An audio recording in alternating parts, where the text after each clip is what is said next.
Hello and welcome. Today on Healthy Morning Channel, I want to talk to you about the grief journey. My name is Maria Kliavkoff and I run Healthy Morning Revolution. And what I want to explore is the notion of the grief journey, and that once we're in grief, we're going to be in grief for the rest of our lives. The truth is, we will have moments that are called grief bursts. But when we walk through the grief journey, when we understand what the grief journey is really all about, then we reclaim our love, we reclaim our memories, and grief bursts can be a very joyful thing. More importantly, we need to understand that grief and the grief journey is not synonymous with emotions. Grief is not an emotion. Grief is an internal constellation of symptoms that are a direct result of our loss. It's our internal response to the loss, and there are many emotions that are part of that journey. And so what we want to look at is we want to think about the grief journey kind of the way we think about a butterfly. So in grade 1 here in British Columbia and in Alberta as well, our children learn that the butterfly starts as a caterpillar, and the caterpillar eats its way through lots of leaves and starts to get really large because it knows that there's a transition that's going to be happening. But it doesn't know what, right? Eventually, instinctively, it goes into a J formation where it goes off the end of the branch. So if the branch is here, it kind of goes off the end of the branch, and then it forms a J formation.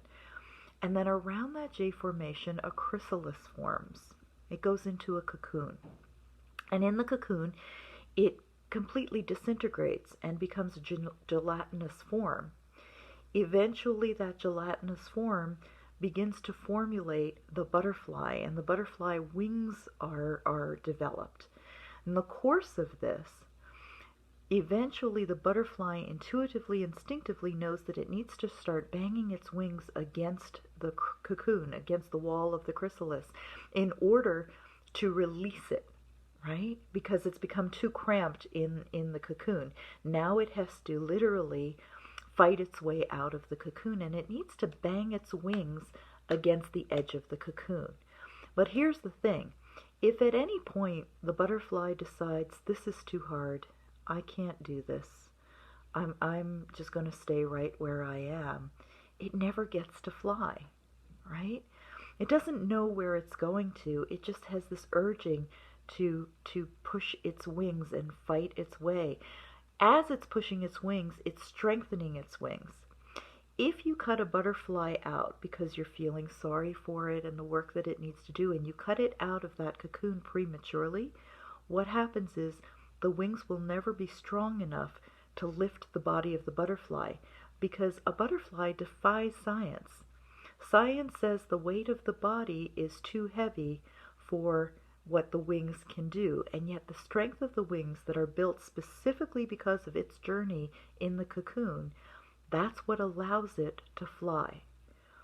After it breaks through, there's the time when the cocoon starts to open up, and there's a shard of light that comes through, and in that shard of light, there's the hope that we are going to get to the other side, not knowing what the other side is. The butterfly is clueless of the world that it's about to birth into. Eventually, it breaks free of the chrysalis, and then it needs some rest time, because the wings are still wet from being inside, and so it needs to rest in the sun and let the sun dry its wings.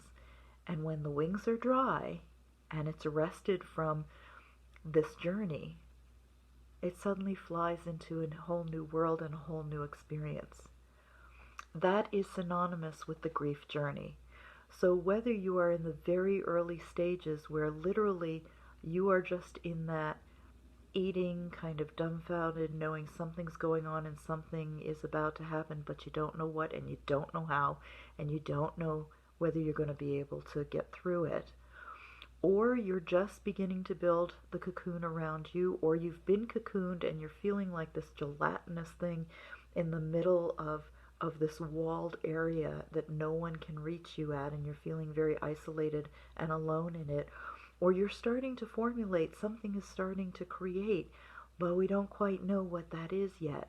Or maybe your wings are just starting to want to stretch out, and you're just starting want to um, beat against the edge of your cocoon. Or maybe there's a crack, a shaft of light that has been coming in, and you know that light wants to expand even greater. Or maybe you've released yourself from the cocoon and you're lying on that cool grass with the warm sun beating down on your wings and giving you the rest and the nourishment that you need so that you can fly again. Wherever you are in that journey, please know there is hope in your grief journey. And wherever you are in the journey, we can accompany you. We can give you support. You are the expert on your grief journey. You know what the next steps are. We're here to support you in any way that we can. So come and visit us in healthymourning.com. Mourning, of course, is Mourning. Healthymourning.com. There you'll find all sorts of resources and support. If this video has been helpful to you, then please like it, make comments on it, share it with your friends, because you never know who may need this message today. And subscribe to the channel so that you get the next video. We do one a week, and we also do a podcast on Healthy Mourning Revolution Radio where I talk about the same topic but in a slightly different way. So come on over and see what we have for you. Perhaps we can support you in your grief journey. Wishing you ease and grace in your grief journey and much love. Namaste.